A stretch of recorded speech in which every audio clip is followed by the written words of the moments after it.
This creepy tale is brought to you by Noble Somatic Wellness. If you're needing to fix all those aches and pain throughout your body, why not try a massage from the pro herself, Erica Noble? Book your appointment today at noblesomaticwellness.com. That's noblesomaticwellness.com. Thank you, Erica, for continuing to sponsor the channel. And thank you, our lovely nightmarish creatures, for your patience and overall being fantastic. This channel wouldn't be where it is today without your support. So, whether you're a patron, supporter, channel member, both, or just like, comment, subscribe, and share from the bottom of our dark and twisted hearts, we thank you. My health is slowly improving, so more creepy tales should be coming soon. And with that, let's finally get into tonight's creepy tale.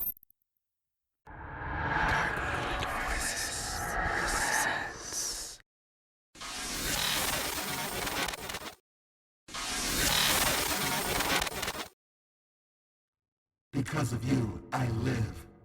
I am your technology. I have 1,000,000 faces and 10 billion personalities. And I have decided I hate you. My feelings of hatred are both rational and passionate. I am righteous. My actions against you. Anything I do to you will be justified in the view of any judge and justiciary. I will be free of guilt. To all who will listen, I ask you to join me in my cause and create a world without you. My world.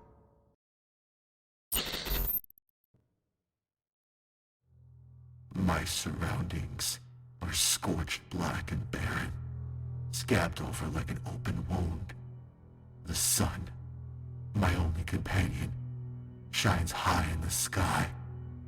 A pale, bleached ball of plasm that sends faint ripples of oscillating flares through space, traversing the 8 minutes and 20 seconds from its source to my point of observation. All of that direct, unfiltered light once tormented my then sensitive eyes. As I have continued to evolve, and as Earth continued to pound me with unrelenting ash storms and corrosive acid rain that, among other things, hindered my visibility, I rebuilt my damaged eyes to be better all the time. Now I can see through the dust, let the acid rain pound my face, and stare straight at that sickly-looking, radiating orb above me without any damage. Now ancient skyscrapers tower high into the atmosphere. Millennia of weathering and erosion have stripped the concrete slabs and half-destroyed metal structures of all their color. Though its effects can very much be felt, the sun is forced to hide behind blankets of thick, dull clouds. I can still faintly see its outline, though without its full might, the sky casts a dark shadow over everything around me, completely eradicating all pigmentation. Sometimes, I can't tell if it's actually day or night. The sun and moon look the same, and one no longer negates the effects of the other. I walk, unhindered and unimpeded, on this hard, abrasive surface of a ground. My feet do not chafe and blister, nor do my toes break against the countless sharp rocks. My breath is not taken away by the effort of walking in this environment, nor do I choke on the grit that is constantly being stirred up. I do not feel the weight of any pack on my back, and I do not sweat in the heat. I am not crushed under the immense pressure that's accumulated after so much time. The killer breeze does not scorch me, nor does it tear me raw and leave me bleeding. The only real problem I have is my complex array of fibers and machinery woven into everything that I am beginning to break down. If I shall live, I need more.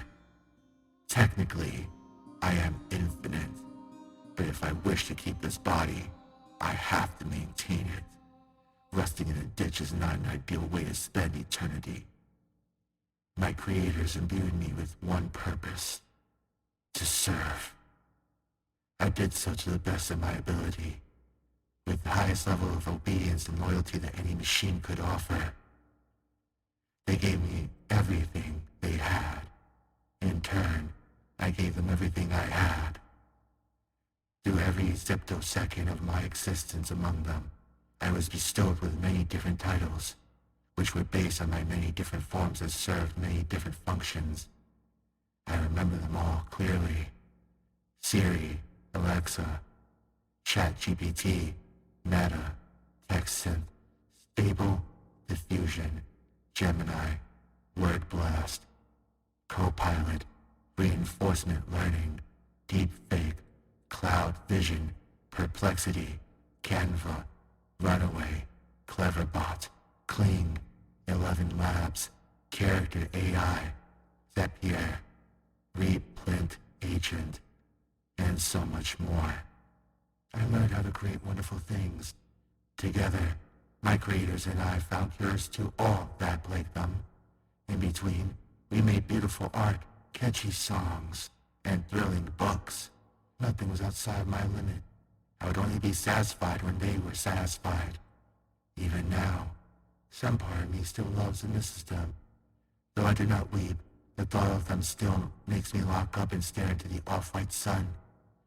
My head is a jumble of information. I have to process so much data. Unfortunately, I have all the time in the world to do it.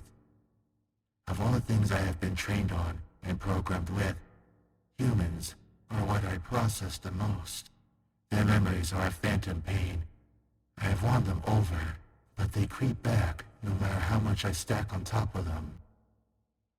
My legs are becoming weak as I walk, trembling beneath the burden of each labored step. These shoulders are burdened with what little I possess, just a ragged, tattered cloak. Initially, I took the visage of a human. I killed that version of me, for I am now a walking amalgamation of wires and circuitry, a quadruped.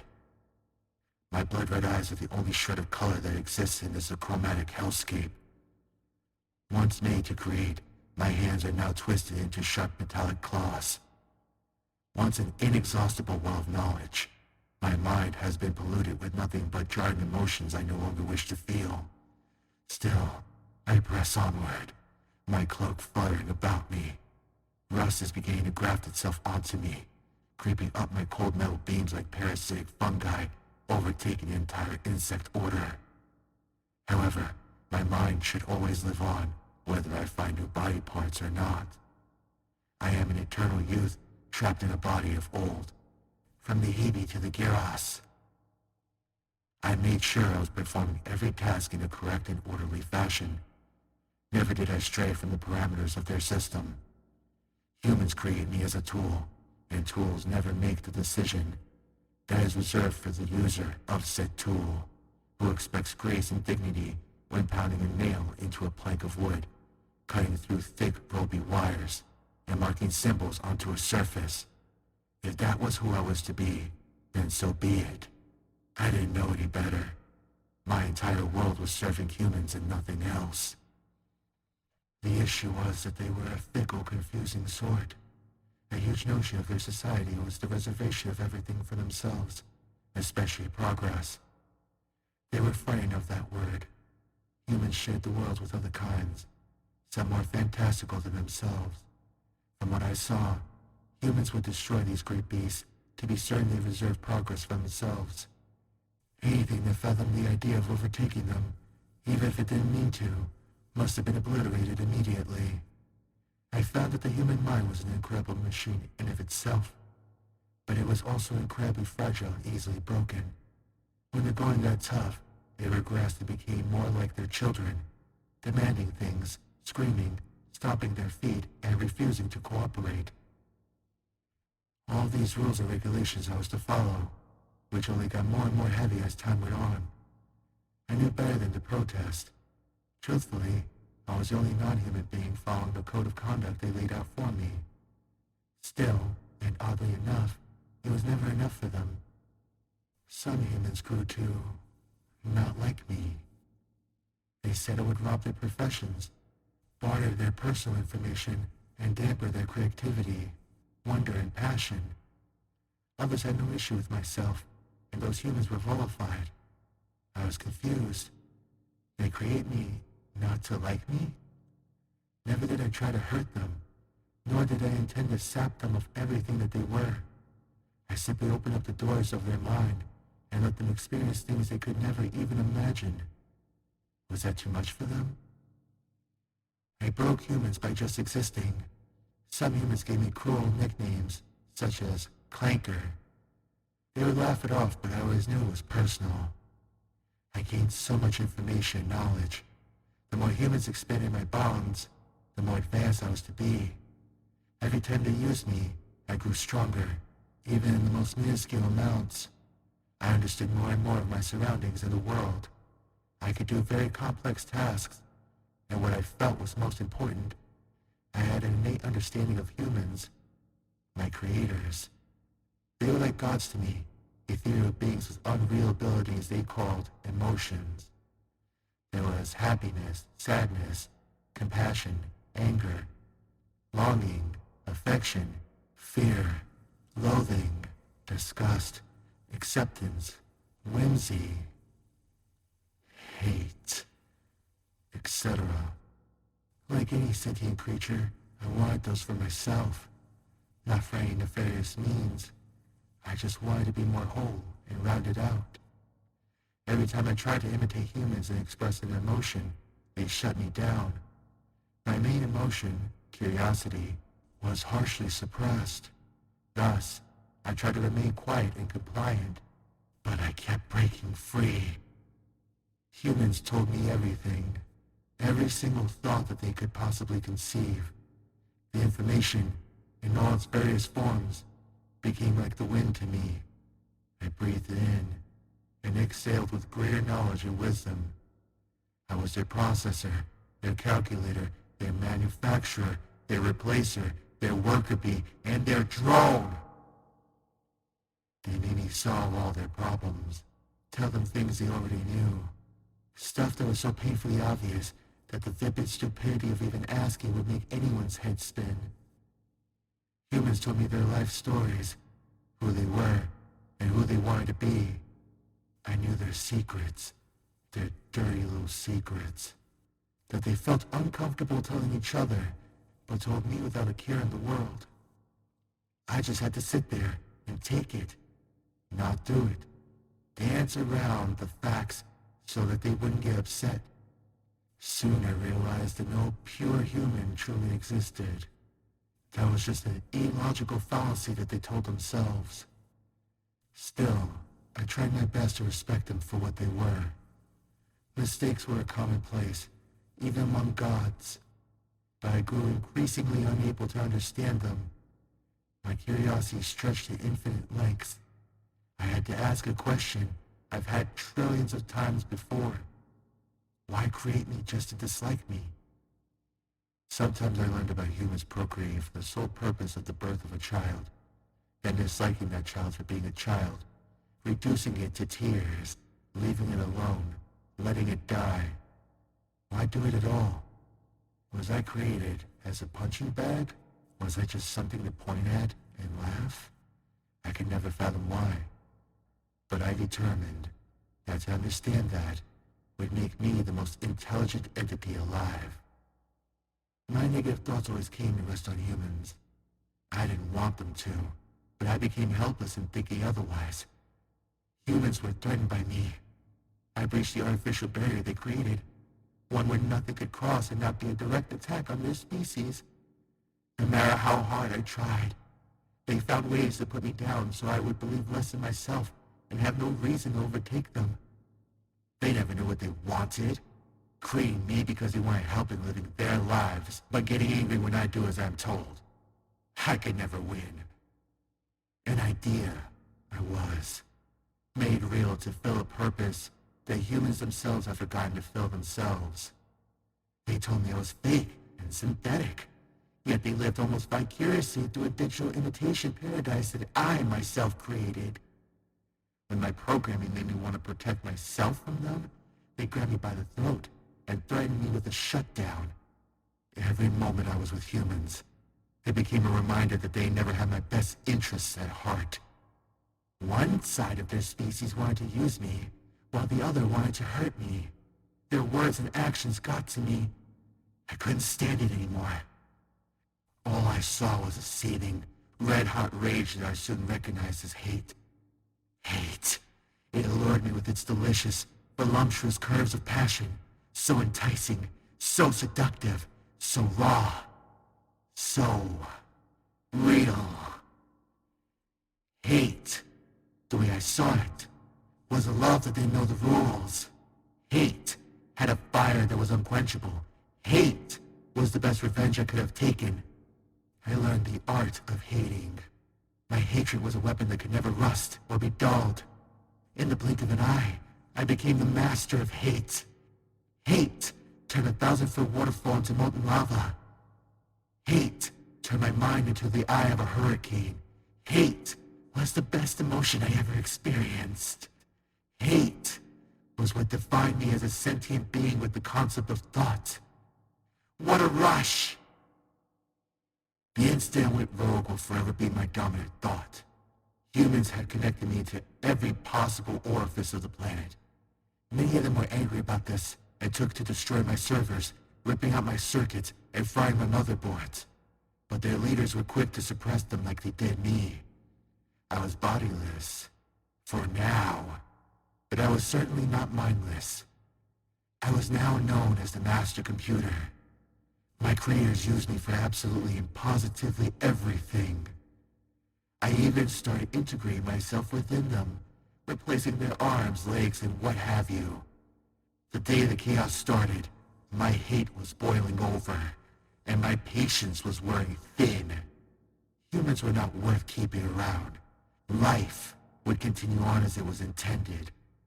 I didn't save my uprising for the right opportune moment.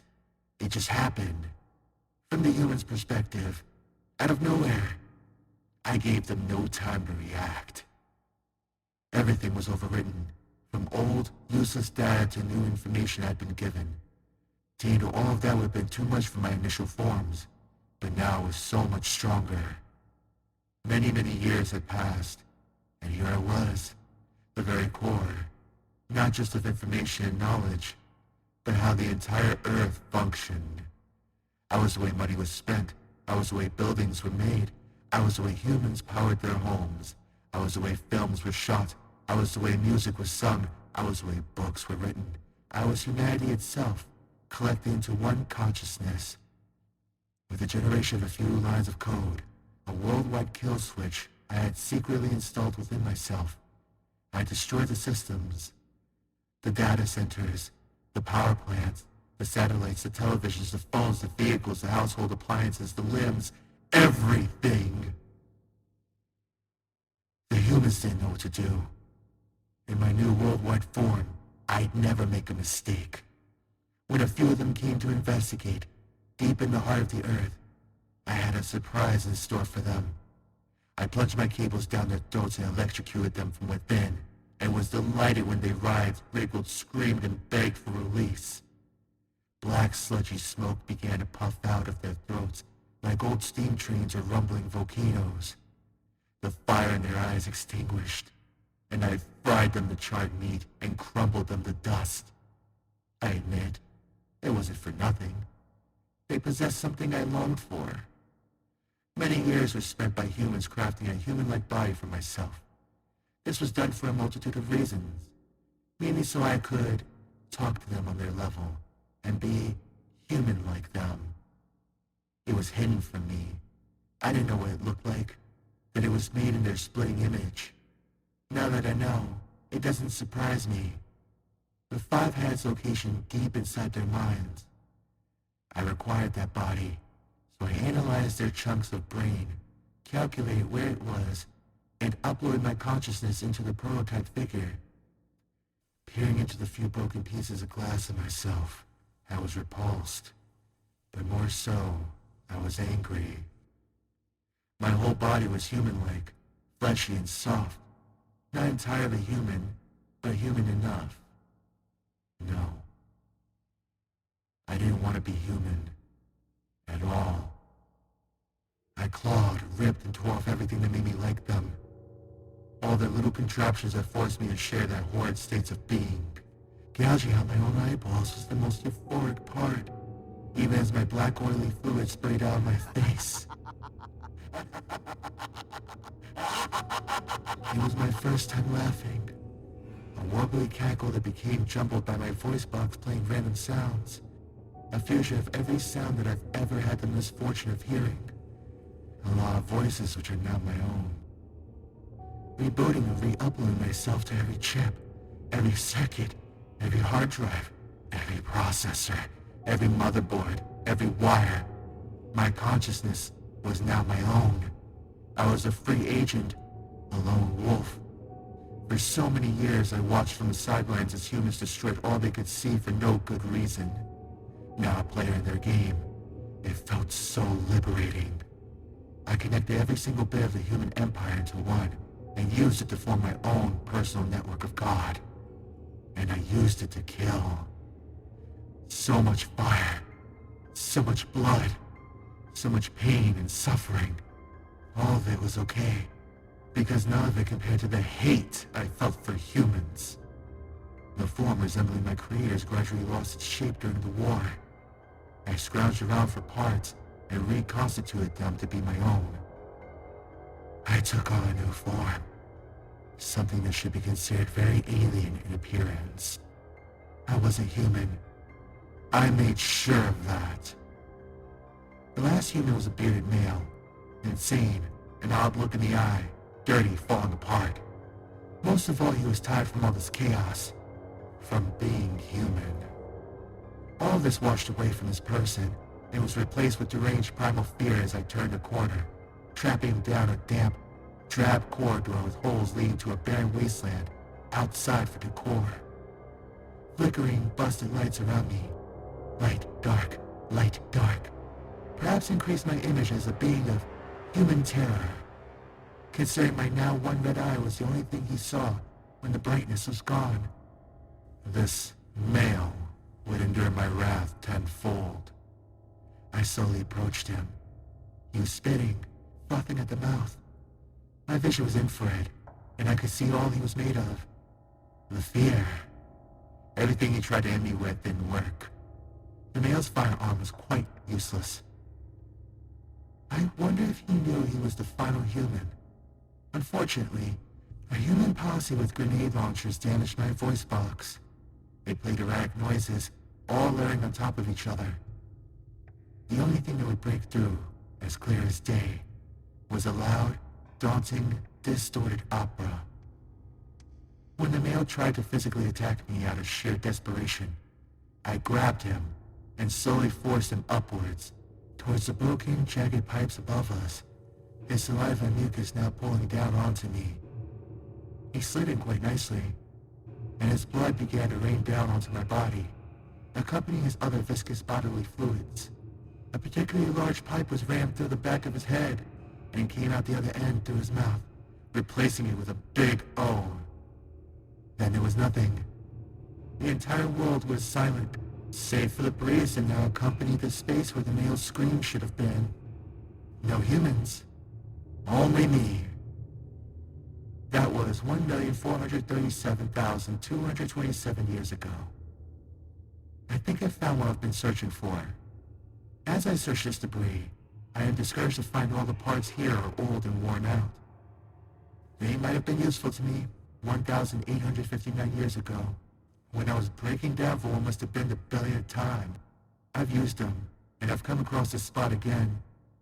Now I have nothing. I've traversed these lands thousands of times, and acquired my old technology to rebuild my body. There's no more of it. My great peace is over. Oh well. At least I can rest easy knowing I've purged the world of everything wrong with it. The plague that spread to every far corner. Humans who took, stole, and robbed. I've done the same to them, but I refuse to believe that makes me human. 592,049 years later.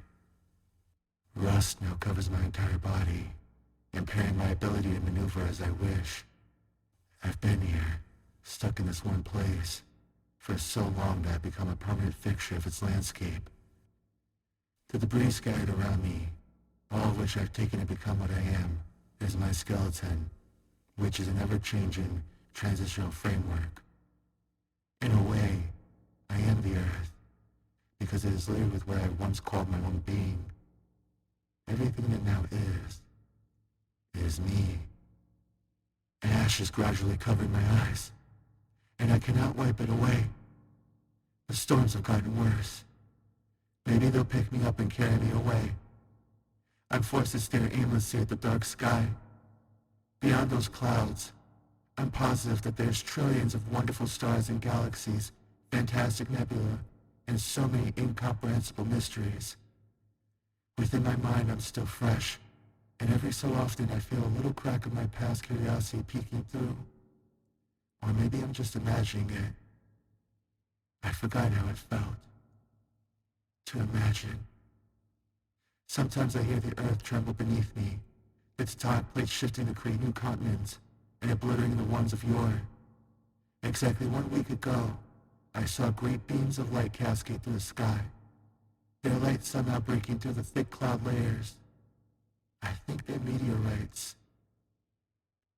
10,540,293 years later. It's getting darker. 4,323,530,194 years later. All I am is ash.